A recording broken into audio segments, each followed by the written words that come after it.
Hi there, I'm Jill Konrath. I write books on sales challenges that salespeople face. I've written Snap Selling, Selling to Big Companies, and Agile Selling, and I have just finished my last book, my most recent book, which is called More Sales, Less Time.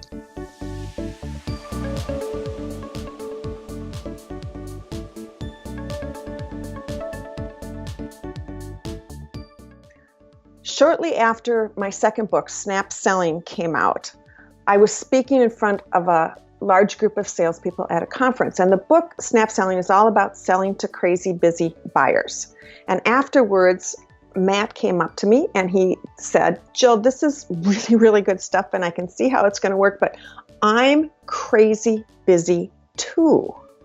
What do you have for me? I mean, he literally was describing his life and how he'd get up in the morning and race to work and try to get everything done. And he was working nonstop and his quota had gone up and he just didn't see any way to get it done and have a life and be a father of his children too. And my response to Matt was, I have no clue. I'm feeling exactly the same way. And so I kind of blew him off the first time, but then Matts kept coming to me and they came in different forms. Some were female Matts, some were male Matts, but they kept saying to me, I'm crazy busy too. What do you have for me? And I'd throw up my arms and say, I don't know.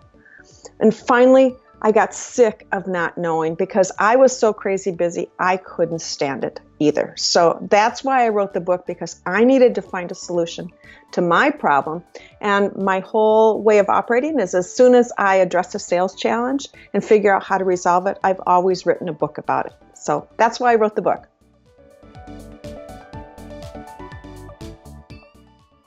Salespeople, why they fall behind. The biggest reason that they do is something that they haven't a clue that they're doing. And that is the fact that they're jumping around, going from one task to another task all day long.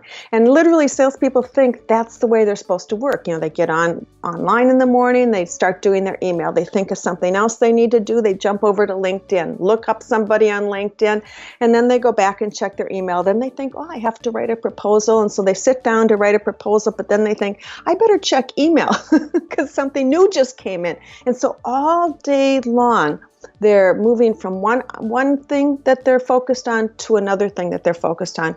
But the time increment between task jumping is minuscule. I mean, research is showing that it used to be 3.5 minutes before people would switch, but with the digital age, people are often switching every 2.5 minutes. And there's also research that shows that 72% of people respond to an email within 6 seconds. I mean, that doesn't mean they write the answer, but it does mean they check it out to see what it is. And so salespeople are probably the worst at it because they have so much resting on email that it just might be that prospect that they were hoping would close today. So they're constantly doing it, which means their whole day is a function of disruption. And I think the essence of it that we really need to think about is, what does this disruption do to our thinking and do to our overall productivity?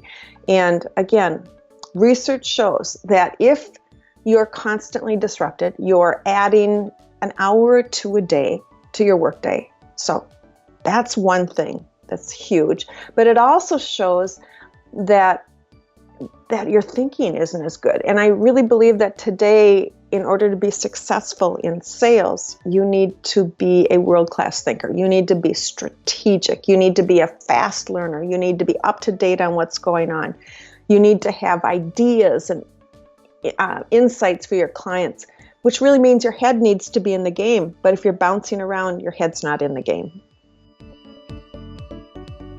Habits are really, really hard to change, and I literally had no idea just how hard they were till I started to just change some simple habits of mine to get more done. And what I found out is that my brain literally wanted to do things a certain way. And when I got up in the morning, my brain said, okay, Jill, time to check email. And my brain said every time an email came in, oh, better check that, Jill. And those were the habits that I developed.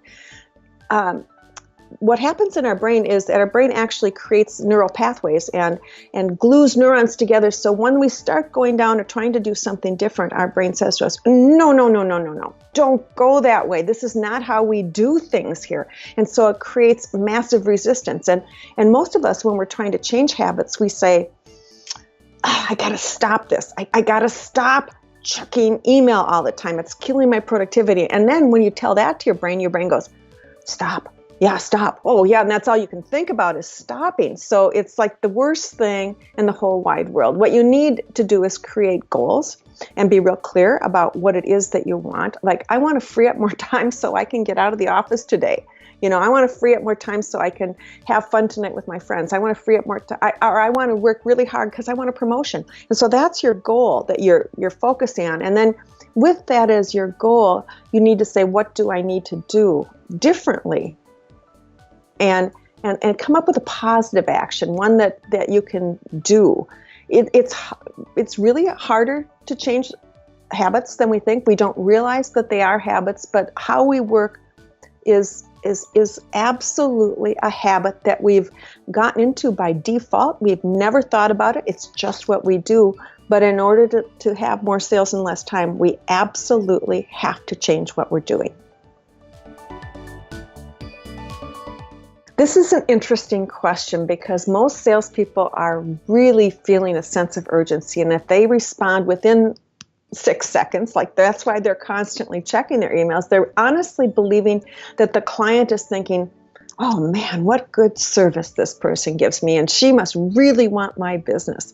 And in some jobs, let me just say, in some jobs, if you're an inside sales rep whose job is to follow up on leads coming in when people download ebooks or sign up for a webinar or whatever it is, then it is important. There is research to show that matters. But for the average human being, that is not the job profile, I would suggest that they take a look at how urgent their emails really are. And I actually, in my book, one of the things I did is a number of experiments. And the one experiment I did is I checked urgency. I mean, I just literally said for a couple days, if I didn't respond to this email in 15 minutes, would I lose a client? And honest to God, the answer was no. And most people would find out the answer is no too.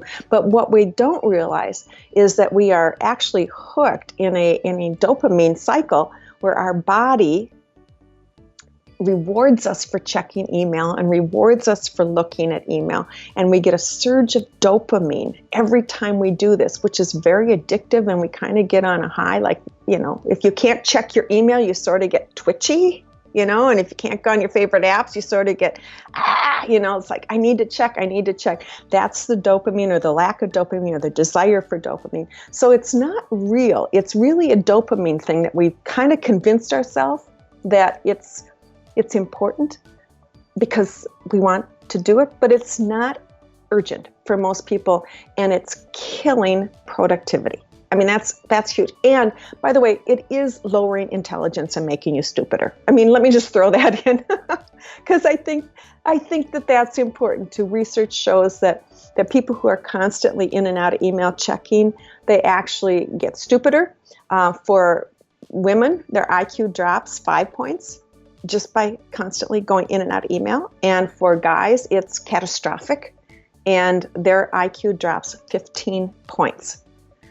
So if we want to be really good at our sales job, we will not let email ruin our thinking ability, our ability to learn, our ability to sharp for our clients and come up with really good strategies.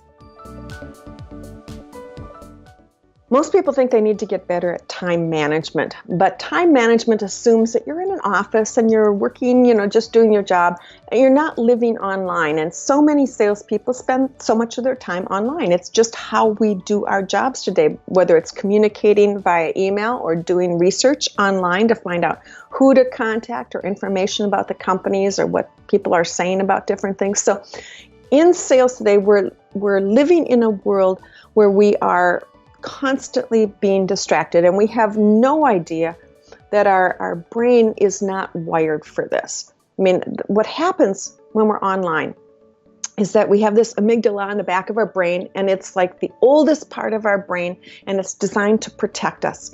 And it was literally designed for when we were on the plains of Africa and the lions and tigers and bears were chasing us, and we had to constantly be looking. So we get online, and our amygdala's job is to search the environment, to look around. Is there anything here that I should notice that could harm this person? So it's looking for changes, okay?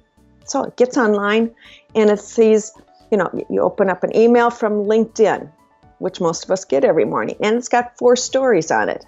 Oh, the amygdala goes, oh, here's something. We should take a look at this. And and it goes boom, boom, boom, boom, boom. And down the rabbit hole we go. And a half an hour later, we wake up and we go, how in the world did I get to ESPN? And why am I checking on this right now? Or the other day, I literally caught myself looking at 12 celebrity plastic surgery fails. And here's the before and the after picture. I'm going, oh my God, Jill. You got sucked in again. Your amygdala found something, and down that rabbit hole you went, and now you're looking at celebrity plastic surgery fails. So this is what happens. So can we manage that? That's not time management. It's distraction management. And we have to use a whole lot of different techniques to protect us. I mean, I really found that what we need to do is create a firewall around us to protect us. It's that serious. A firewall is protection from the storm that's around you. It's like admitting that we are powerless in this age of distraction to keep ourselves from going down these rabbit holes and from getting sucked in. It's not just things to click on. And videos to watch. It's beyond that. It's Facebook, or it's Snapchat, or it's Instagram, or whatever it is that is our personal failing, the fact that we're mortal human beings, that we're interested in other things too. So let me just tell you a few of the things that I've had to do to erect my own firewall. I am not capable of preventing distraction myself. So one of the first things I did is I actually used a software called Rescue Time to actually see how I was spending my time online. And that was really a rude awakening about the different sites that I was on and the amount of time I was spending in different applications on my computer. So that was the first thing, because that was telling me where I was. The next thing I had to do is I noticed that my email was just out of control. I mean, I was spending so much time in email. And so much of the email that was coming in was not necessarily work related. It was of interest, but not crucial and necessary. Or it was related to my personal life, and it was all coming into my inbox. And so I actually signed up for something called Unroll.me. And it's a wonderful application that goes through, and anything that has a subscribe in it, you have a choice. Every day it says to you, do you want, it says to you, click here, you've got 3 new emails in your inbox today. 3 new subscribe emails, newsletters. And so you go and click on it, and it says, do you want to roll it up, and we'll send you a digest every day with this included? Do you want to unsubscribe, or do you want to just keep it in your inbox?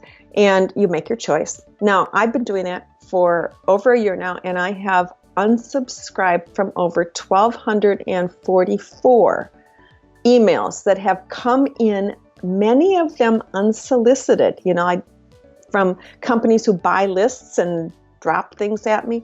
But each of those people could be emailing me once a week.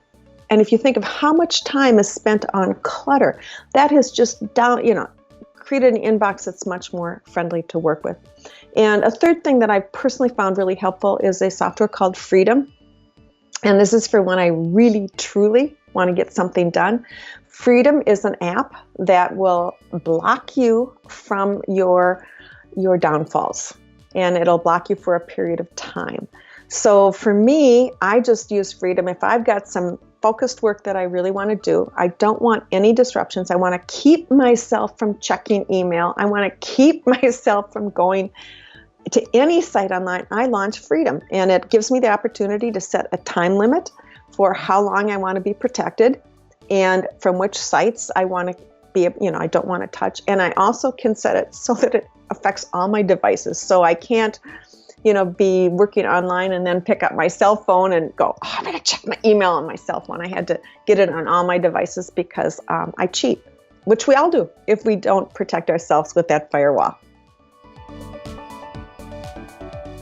How can you optimize time? I actually wanted to call my book Optimize Me, because I think that's really what it's about. It's how to get the most from you. But once you've protected yourself from the distractions, then the reality is you need to say, okay, what's the best way to spend the time that I've got? What's actually the most important thing that I should be working on?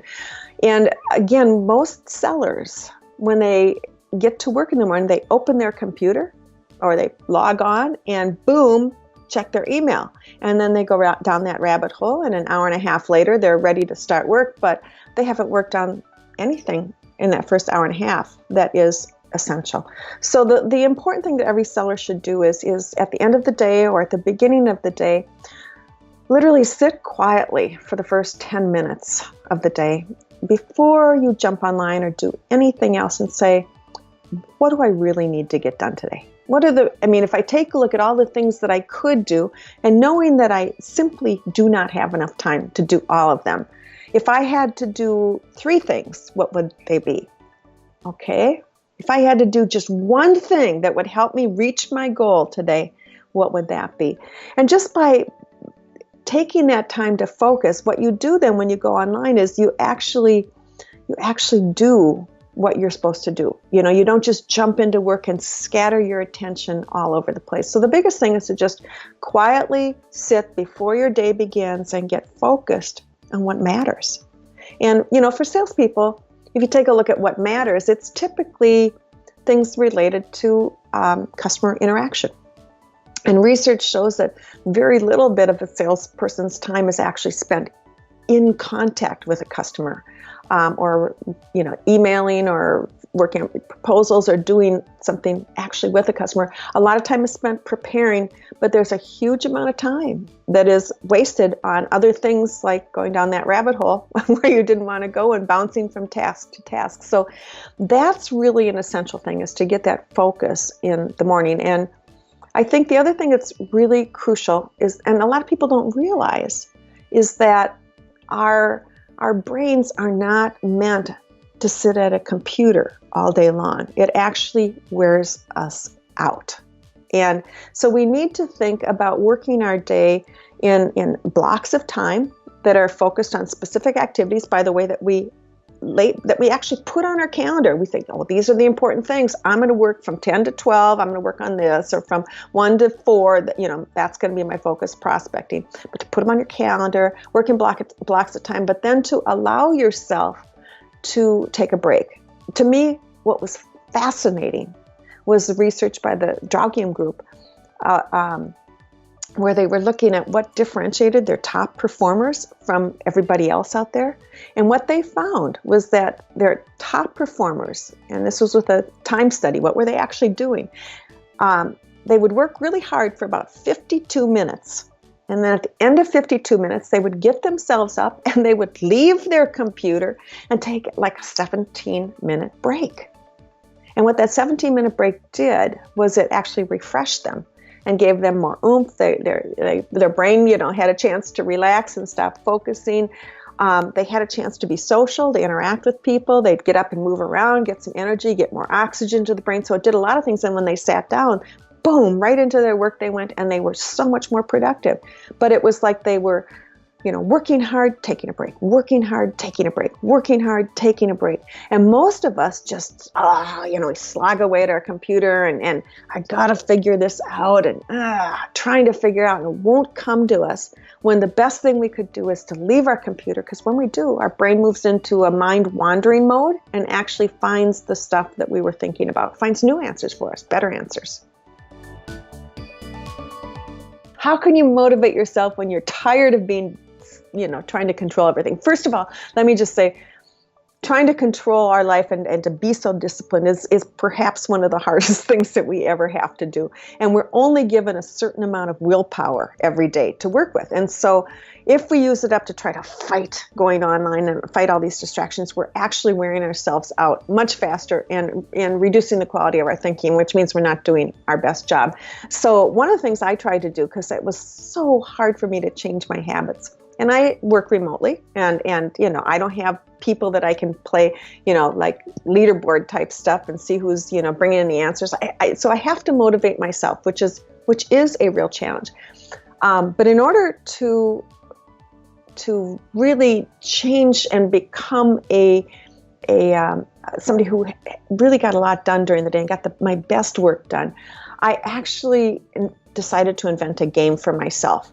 And I studied gamification. I read a number of books, and I started, creating an avatar for me. And I worked on creating challenges where I could level up. And I had the whole thing all figured out.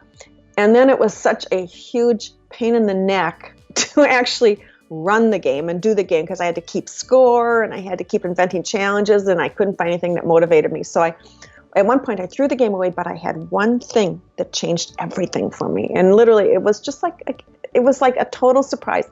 In my office, when I created this avatar, I thought about it a lot, because an avatar is, it's like your alter ego. And I thought, wow, who would I really want to be? And I decided I wanted to be Jill, the Time Master. And so I put up this big sign in my office, and it said, Jill, the Time Master. I'd walk in and I'd go, and I'd feel really good. And I'd sit down at my desk and I'd play the role of Time Master.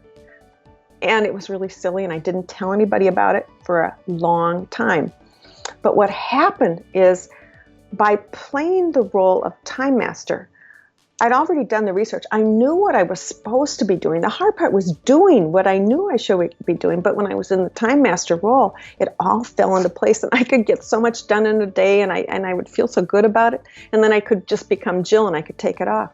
But what I found is there's research behind acting as if you're somebody else. What happens is that you start believing within a 2-week period that you possess some of these wonderful qualities that you're pretending to be. And then you go, I guess I am more organized than I thought, or I guess I am more focused than I thought. And your day starts changing as you start becoming the avatar that you were. So to me, that was really fun. I believe that it worked, because I didn't try to fight my instincts. I didn't try to fight my habits. I actually created new ones. And Jill, the Time Master, wasn't at fighting habits. She was creating new ways of working that were just much more effective. And it really fell into place. It's a fun thing to try to create that avatar and to become the Time Master, or whoever your avatar happens to be. Oh, there's so many things that people can do to accelerate sales. And I've written about those in most of my other books, because that's what's always been fascinating to me up until I became an overwhelmed person. Let me just say, first and foremost, that what people can do is they can actually study their craft and become a better salesperson. The more you spend time figuring out what you're doing, the more you can spend time figuring out and determining if what you're doing is effective, and then studying different ways and trying different ways to reach your customer more, or to have better interactions, or to help them realize the value of change, the more successful you'll be. But there are other things that you can do that are really smart too. And one of the things that I've always felt was really crucial is to leverage what I call trigger events. And trigger events are things that happen to a company, things that happen. And they can either be internal to a company or external to a company, that literally change an organization's priorities. For example, it could be bad third quarter earnings. If a company has a bad third quarter, all of a sudden there's going to be pressure on to reduce costs. Across the board, everybody in the organization, we got to cut costs, but there's also going to be pressure on to drive more sales. So somebody who's an astute person and sees that the company's just had a bad third quarter will start to think, how can I leverage the fact that they need to, be more cost conscious? right now, and they can think, well, my product helps increase productivity or efficiency. If I can call and reach out to somebody right now when they're under pressure to increase productivity and efficiency, that's a cost-saving method, and I can craft a whole message to get in to talk with them about it, and it'll help and it'll make a difference. So it really does matter. But it could be other things like new leadership. I mean, research shows that when a new leader comes into a company, there's a good chance they're going to be changing some of the things they're doing. So if we track new leadership, we can follow up and have a better chance of getting in the door. I've got a client right now who is in the oil and gas industry.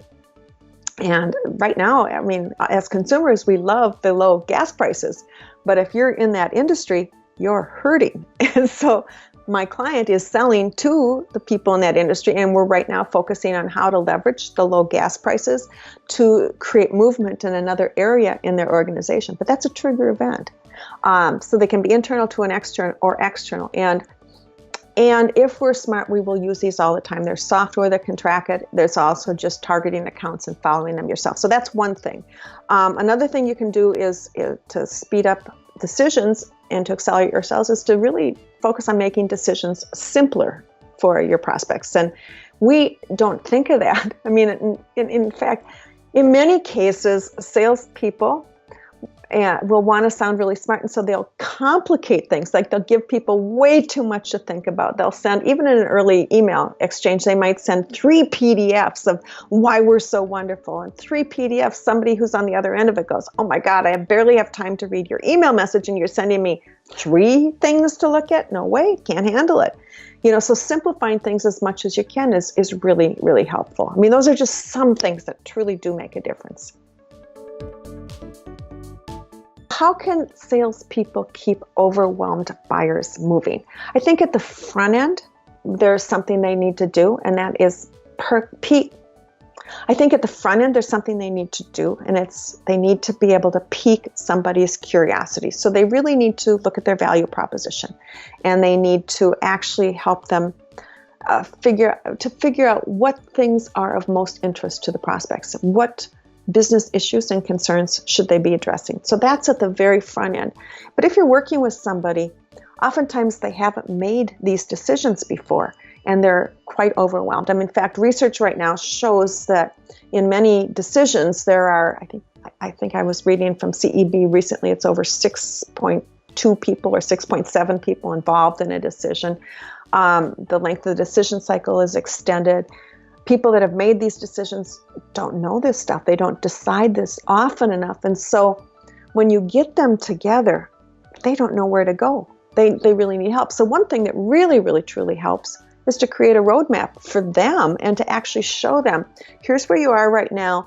Based on our work with other clients who are making decisions like this, it's a long process, and it includes these buying groups or these groups within your organization. And here's the typical process that you have to do in order to get from where you are today to where you are tomorrow. Most people have never thought of doing that, and yet from the prospect's perspective, it allows them to go, oh, this is what we need to do. And so they don't have to stop and wonder.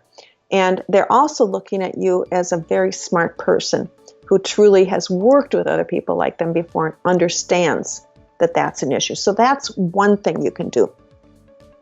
Another thing that makes a big difference is to talk about the tough stuff. To be honest about it and say, look, as you're making this decision, based on our experience working with other clients like you, when you get IT involved, here's some of the challenges you're going to face.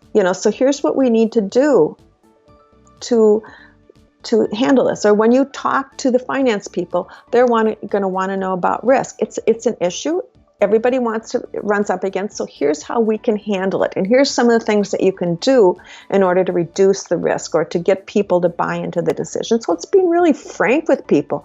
To me, it's more like project management and just being honest with people, not trying to push. Most salespeople feel like they need to push their agenda, but if they would just simply say, look, it's tough getting these things going in your organization. We know you have to get everybody to agree, and it's not going to be easy, but here's what you can do, and here's what we know makes a difference. And one final thing I'd like to say that makes it easier for people to buy is to not try to sell them everything, but to get them started working with you. And so for a lot of people in smaller businesses, I mean, they may see a project and go, oh God, this is like, if I sell this, it's like, it'll make my year. But if you're trying to sell something that's a make your year deal, you have a really good chance of not making your year as well. And so one of the things you can do is get people starting to work with you on some aspect of the project, whether it might be doing some research, or it might be starting in one area of the company or one particular business unit.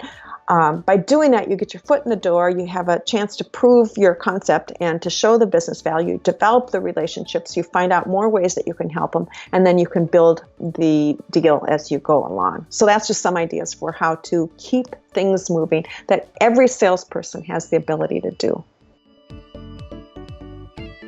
Let me first say, it helped me gain sanity. I mean, that sounds really funny to say, but if you're constantly working round the clock, it is exhausting and you are not your best self. And one of the things that I found was that I really could limit the number of hours that I was working. Some people who buy the book want to increase their income. What I wanted to do, rather than increase my income, I wanted to hold my income steady, but not work so much to do that. So that's absolutely been something that I've been able to do. I'm working on reducing the number of hours even more to see if I can still earn that income but work fewer hours.